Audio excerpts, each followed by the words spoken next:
Hello, welcome to Unscripted Gaming. Today I'm going to do something a little different. Normally Josh and I like to bring up a topic, crack open a beer, and just talk for about 10 to 20 minutes. But this week, since Josh is out doing some things with his wife, I thought, seeing how as I normally lead these things, I would make just a single podcast. And actually, it is scripted this time. I actually took the time to write out my thoughts and feelings about this particular topic. So I wanted to go ahead and forward a question. What is the best video game ever made? So, what are the determinations that make the best video game ever made? Would it be the story? I disagree, that would be a little too subjective. Some people would agree a good story or a bad story might come off as very trite or very dull. What about aesthetics in a game? Now, don't get me wrong, aesthetics can definitely improve a game, but aesthetics alone don't make a good looking game.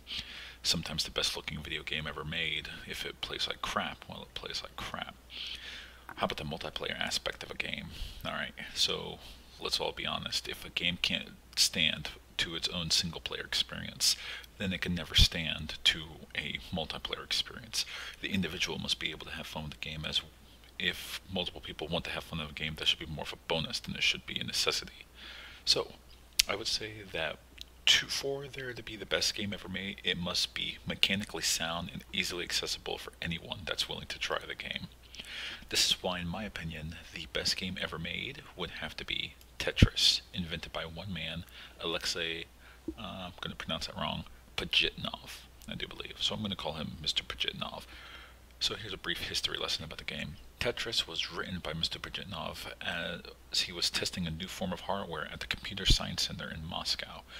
It started off just as a text-based game with just shapes from old computer words and used about 4 squares to add variety and difficulty to the game. Originally there were about 5 squares to create different shapes to add variety and difficulty, but this created way too many shapes for the game, he decided.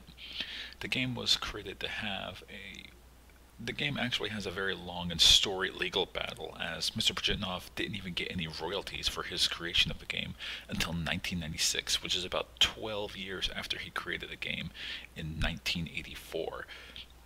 That being said, the game did come out in 1988 from Nintendo for the original Game Boy, which I personally had one of those classic Game Boys. And with all of the classic Game Boys, it came bundled with a copy of Tetris. And this game truly opened my mind how simplistic yet addicting a good video game can be.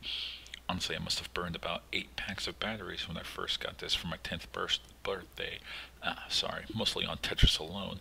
But now that I think we've established that, maybe I have a bit of a slight nostalgic bias to the game, let's talk about why I think it's one of the best games ever made. First, the concept is fiendishly simple. You drop one of 7 blocks that you're presented into the Tetris zone, and you are attempting to form a horizontal line with one of those 7 different shaped blocks. Once it's formed, the line kind of erases itself, and you're rewarded with some points. The more points you get are based on how many lines you can clear, and it opens up more space for you to continue to clear more lines. The goal is to keep from reaching the very top of the screen, because if you do, it's game over. The maximum number of lines you are capable of clearing is 4 lines, which is called a Tetris. In most games, for every 10 lines you clear, the speed at which the blocks fall from the top of the screen gets faster and faster. And that's about it. Short and sweet. Some versions of the game have an ending coded into it, since as I described, there doesn't seem to be any proper way to end the game. To get the coded ending, you have to continue to play the game at the fastest speed possible, getting the most amount of points possible, to where you can get no more points and the game can go no faster. After then, when you eventually do get a game over, the game just kind of ends. In the Game Boy version, you get a rocket ship, or maybe some people dancing. I do believe they're dancing the Cossack, if I'm not mistaken. Either way, the game doesn't necessarily end, and technically speaking, the game will not end. And the only way the game will end is due to your mental exhaustion, or because, mathematically speaking, you can get too many of a particular type of block, particularly the S-shaped block and the Technomino-shaped block, the Tetris block as it's called.